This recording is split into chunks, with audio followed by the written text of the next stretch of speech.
Hey there, welcome to HoboRec. I'm Ulf, and today we're going to look at a couple of ways to control your snare sound on a budget.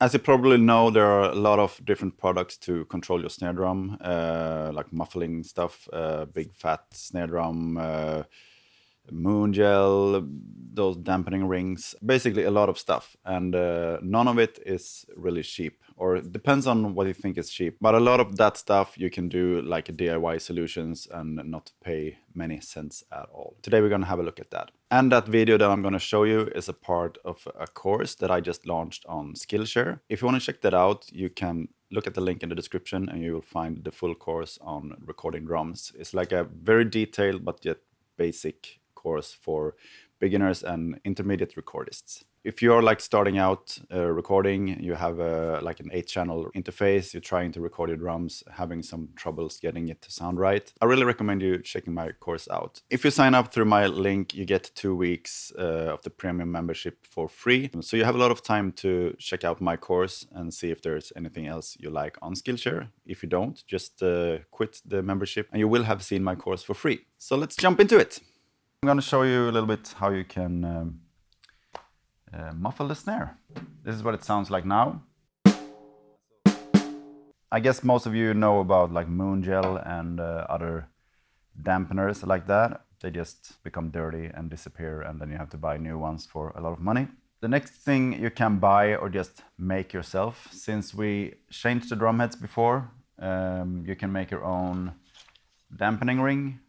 Cut out a ring like this, like a dampening ring. You can buy stuff like this for about 10 bucks, but I mean, why not just use what you have laying around instead of throwing it away?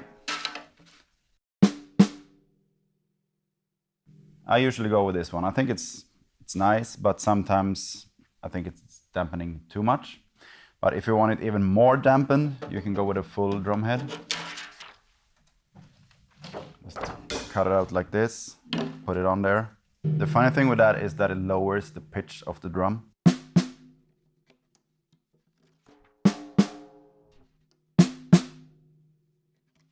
So that can be really useful if you want to change the drum sound during a song and you don't have more than one snare, but you want some different characters in different parts. But as I said, I prefer this one.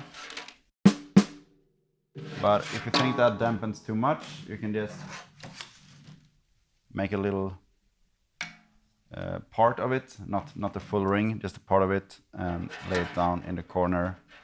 And I'll take it on this side so you see it more clearly. Tape it to the rim so it doesn't disappear. Because the good thing with the ring and this one is when you hit, it lifts from the head, so you get an unmuffled snare hit, and then it lays down in its place and it just muffles the tone after.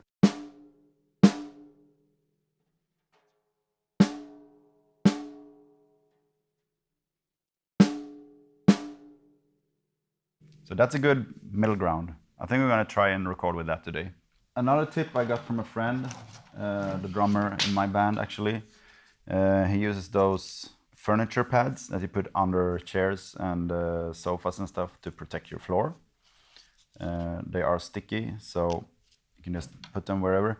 If you have a really problematic snare, there are maybe not, they're a bit out of shape, so it's hard to tune it. It has this really bad sounding ringing, even how much you try to tune it. You just try to find where the ringing is.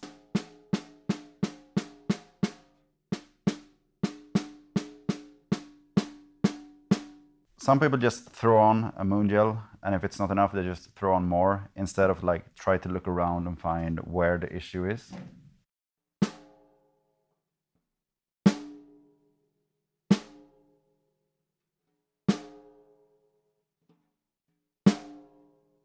Now we still have that metally, like metal ringing aftertone, which I think is pretty cool.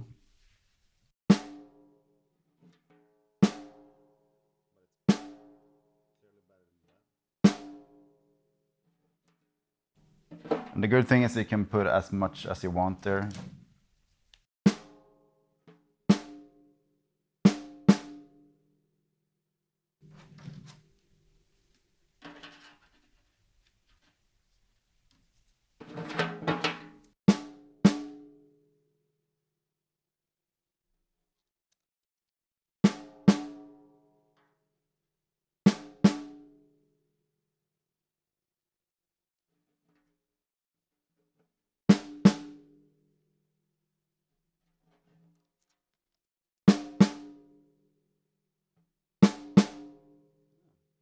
changed my mind. I think we're going in this. Yeah, so that's it. We had the dampening ring, we had the full cut-out head, we had a little flap, and we also had the furniture pads. So please let me know in the comments which technique you think is the most useful, and if you have tried any of these, if you have any other ideas, like modifications that you think other people should know about, let me know in the comments. Share your ideas with other viewers. And again, please check out my course on Skillshare. Even if you are really good at recording drums, check it out anyway and give me feedback so I can make it better. My big concern with it is that I'm playing the drums myself in the course. I'm not a good drummer. So I think maybe the course would have been more engaging with a really good drummer, but the techniques and everything I do, I think it comes across anyway. But if you want to check it out and give me feedback, please do so. Another thing, I also launched my Patreon account. So if you want to have some samples from me every month, drum samples, impulse responses, I will also give out multi-tracks for you to mix. I will also make videos on how I mixed the songs.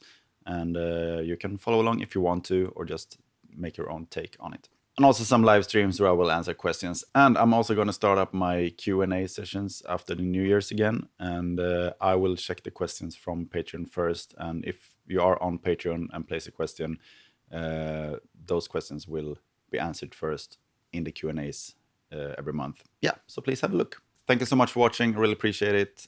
Hit the like button, leave a comment, and subscribe if you haven't already. And see you in the next one. Bye-bye. Cheers.